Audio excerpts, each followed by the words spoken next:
Hello, and it is really good to be able to connect with you, Adrienne. And to those who will end up watching this, I'm so sorry to not be with you in person, but really, really thrilled to be able to share about Rose Castle Foundation. So I'm Georgia May, just to introduce myself. I'm the daughter of Sarah Snyder, who founded Rose Castle Foundation and have been involved with shaping the foundation since it moved on site to Rose Castle in 2016. It's since grown into a very internationally focused peace building organisation, but we host residential programmes at Rose Castle. And my focus more recently has shifted to growing a more localised expression of our work, given it went so international quicker than we had perhaps expected. And that's called Rose Community. So I'll just share the overview of what we do as the foundation, a little bit about the newest bud of Rose Community. And then we'll have some discussion with Adrian. So let me just share. Go. And it will give you hopefully a few images, which is always nice to see. So some may be aware of Rose Castle as the former home of the bishops of Carlisle, which has served that purpose for over 800 years, since 1230. But when it got to the 68th bishop, Bishop James Newcomb, there was a big question mark over the future of the castle because the bishop moved out. And so the vision of Rose Castle Foundation was, well, for a border fortress that has simultaneously been a house of prayer and a place of hospitality, but also played a really significant role in the border wars, built to fortified walls to keep the enemy out, often the Scots. What would it look like to turn history on its head and make this a place of hospitality, of welcome, and even go as far as being a place where enemies can come face to face and be welcomed? So that was the real inspiration for the vision of the foundation. And since then, we've worked with groups in different contexts of conflict, and also in places of faith formation, from universities to faith communities, to really bring groups together who would otherwise never have the opportunity to meet, perhaps actively disagree with one another, and bring them to a place like Rose Castle to engage with the history of both peace and conflict, but ultimately to reimagine what life could be like if we were to learn how to really listen well, deeply understand the motivations of our faiths and cultures that have shaped us, and to start collaborating across those lines of difference. I won't go into this, but this is just a picture. This gives a sense of what the residential programs can be like, and our roots actually sit within the Cambridge Interfaith program at Cambridge University. And so a lot of this work that inspired the vision has come from there. And part of the rationale for what we do is that over 85% of the world is religious and faith formed. And yet so many of the agents within peace building assume that a secular approach is the best way to deal with the diversity in the space. And so really we've wanted to come alongside others who are working in the field, who are really trying to champion the role of faith leaders in peace building, and say, actually, your faith formation is one of your greatest assets when it comes to contributing to peace building, whilst also naming the difficult conversations that, of course, there is a great capacity within religion to contribute to violence as well. And so how can we hold spaces which really equip leaders to both be forthcoming with their faith identity in spaces of diversity, and also taking increasing responsibility for their own communities in forming communities for peace. So our vision is a more sustainable peace in some of the world's most conflicted societies, with a mission to equip tomorrow's faith-formed leaders to cross societal divides and transform unhealthy conflict. So we're particularly working with emerging leaders in our residential trainings, which is what happens at Rose Castle. And that's really exciting, seeing students in particular who perhaps are at that brink of thinking, what's the relevancy of my faith to the global issues that I see in the world around me? Being able to come alongside them and say, not only is it one really important, your faith has formed you in amazing ways, but also one of the best things you can do is place yourself in environments with people of different faiths and those of no faith as well, to understand what motivates them and what has formed them, and seek collaborative responses to the social and global issues that you're so concerned with. So we work in a number of places internationally, but particularly focus on Jewish, Christian, Muslim majority contexts. We're actually increasingly working beyond that, and the reality of a lot of our programs is it's welcoming those of all faiths and none. But I guess to be open on our kind of lens or expertise, it would be much more around the Abrahamic faiths. Yeah, this I'll kind of jump through, but it's just sharing that we particularly work with universities, places of faith formation, faith communities have a huge role to play in that. And then organizations like the One World Centre that are committed to bringing groups together across different faiths, obviously having a significant role in enabling everyone to collaborate across difference. So a quick insight into what a programme at Rose Castle looks like. It's a lot of sitting around the fire, for one thing, really trying to rehumanize the experience of talking about the issues that we represent and the identities we hold. So we're often welcoming faith leaders who are perhaps used to speaking from a certain title or from their suit, and instead really encouraging them to connect on the level of family, of dreams, of aspirations. And that comes alongside a lot of training in conflict transformation.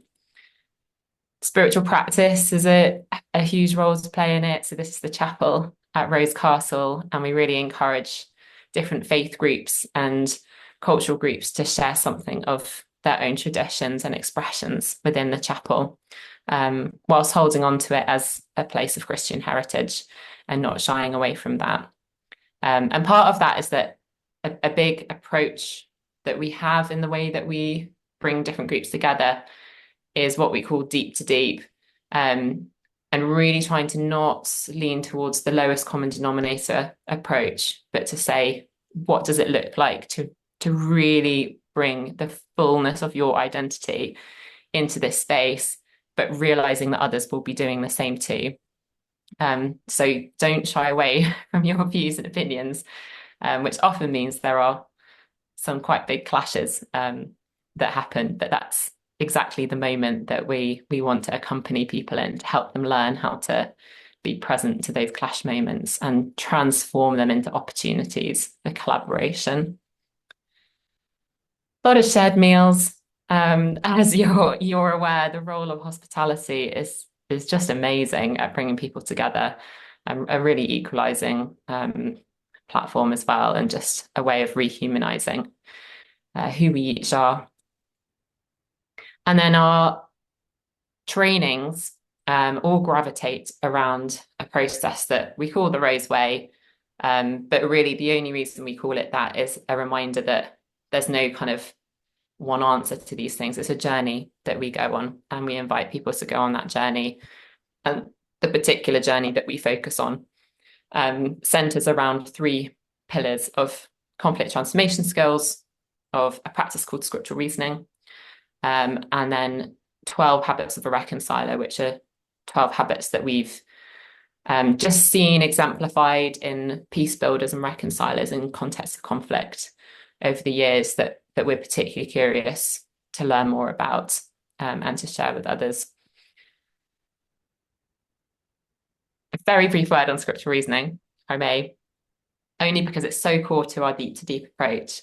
One of the challenges that perhaps some of you will identify with is when you're bringing people together from different faiths. Often those who will opt into that space are those who are already quite used to engaging with difference, or quite open to the idea of people having different beliefs and ideas, it's often much harder to welcome into the interfaith space those who are from perhaps more conservative contexts or hold more exclusivist views.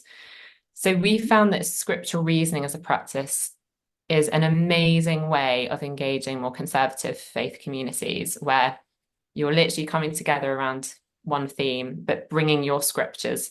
So for those who are very scripturally formed, having an opportunity to actually read the Quran, to read the Bible, to read the Jewish scriptures, and not have to believe that the other is the word of God or anything, but it's an opportunity to just have a mutual way of sharing. This is why this means so much to me, and this is how it's formed me. And if you're then talking about a topic, for example, refugees, where each person has chosen a scriptural passage linked to that theme, it opens up so many opportunities for conversation. And we've just found it to be a brilliant practice, which we do on almost all of our programs. And we call this hearth-to-hearth hospitality, and try to always do it in an environment that feels very relaxed. But the idea that when you're sharing from the depths of your own formation or your tradition or your scriptures, that it's like inviting others into the hearth of your home or your world. And you're not expecting everyone to stay with you in that, but there's that invitation to then go and experience someone else's hearth. And we try to create community in that sense. And then this is just an example of some of the habits which will be very familiar. It's things like empathy, hospitality, gratitude, generosity.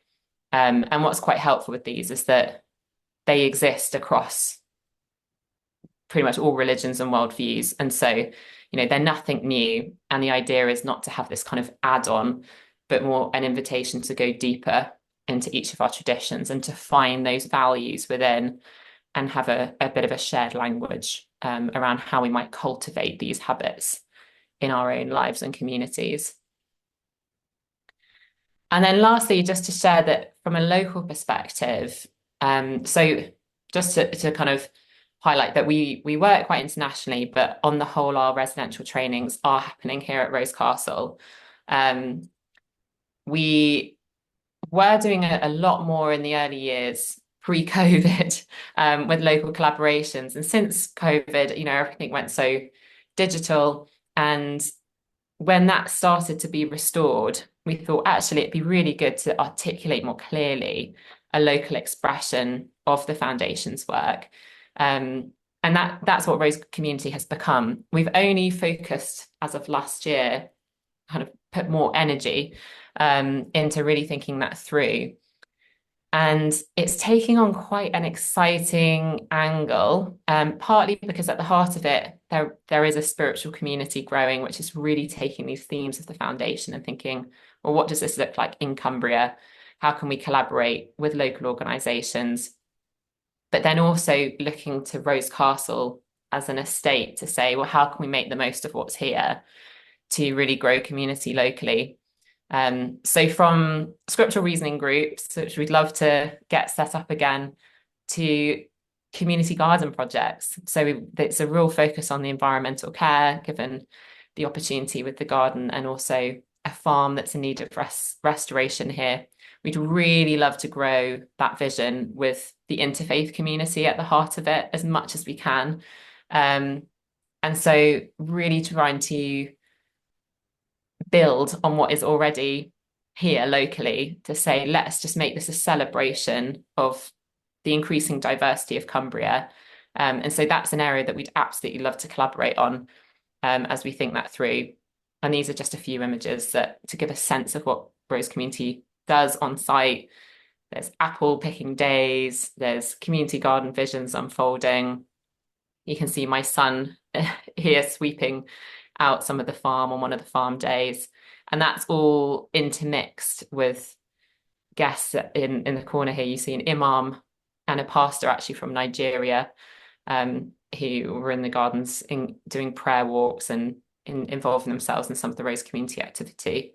And so the vision really is to really try and bring together the global opportunities of our international work with increasing local collaborations to create a real local hub around peace building and making the most in particular of learning how to steward um, the land and the space that we have here at Rose for the sake of our locality.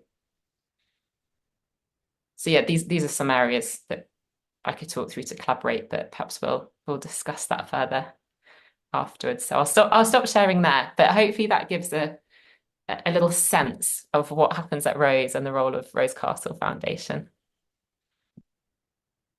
That's great. Thanks so much, Georgia. And I've been lucky enough to to visit Rose Castle on a couple of occasions. You welcomed COWC trustees there 2 years ago, I think, for a great tour. And then I attended a Peace Builders event last year with local charities and people from all over Cumbria who are working in the area of building peace. And that was a great afternoon. And I met the imam and the pastor there. Oh yes, of course. That's fantastic. That was actually a really wonderful opportunity to bring together local peace builders and global peace builders to celebrate the work that we're all doing in such different cultures and contexts, but ultimately with the same heart and mission in mind. Yeah, it was brilliant. It was inspirational. And it's a beautiful venue just outside Dalston, so not far from Carlisle at all. Are there any other groups that you work with or that you'd be interested in working with? And you mentioned women's groups there. Yeah, there are some women's groups. We've just recently started a weekly women's group, which is particularly trying to work with what's naturally available around. We call it Wild Ways. The other week we were making butter, and the idea of it is to be doing something practical with our hands that tries to tap into some of these intergenerational wisdoms that we've lost. But ultimately to create a space where conversation can just come very naturally, but also where those who perhaps aren't able to or interested to contribute more verbally, through conversation, that there's something practical we're doing too. We've just been experimenting with that recently and it's really new, but we would love for that to be a space that increasingly is bringing women together across different cultures. We'd love to do more with the refugee community. We welcomed the refugee community here for Mitzvah Day last year, and it was just brilliant. But I know there's quite a few women's groups that are up and running as well. And so, whether it's being able to participate more in that or offer the space here at Rose more for that, we'd love to talk more. And then in terms of other groups, beyond then the refugee community as well, we're doing quite a lot with schools, particularly sharing about scriptural reasoning in schools. I think the potential for more work around nonviolent communication, religious literacy, I think there's such a need for that in schools, and we've been really grateful for schools that have been open to that conversation, given it's actually quite a difficult conversation to welcome in a lot of schools now. But yeah, that's the other angle. But yeah, we are in a kind of place where we're just wanting to really reach a hand out of collaboration again and just learn from those who have been doing this for a lot longer than we have locally, including yourselves.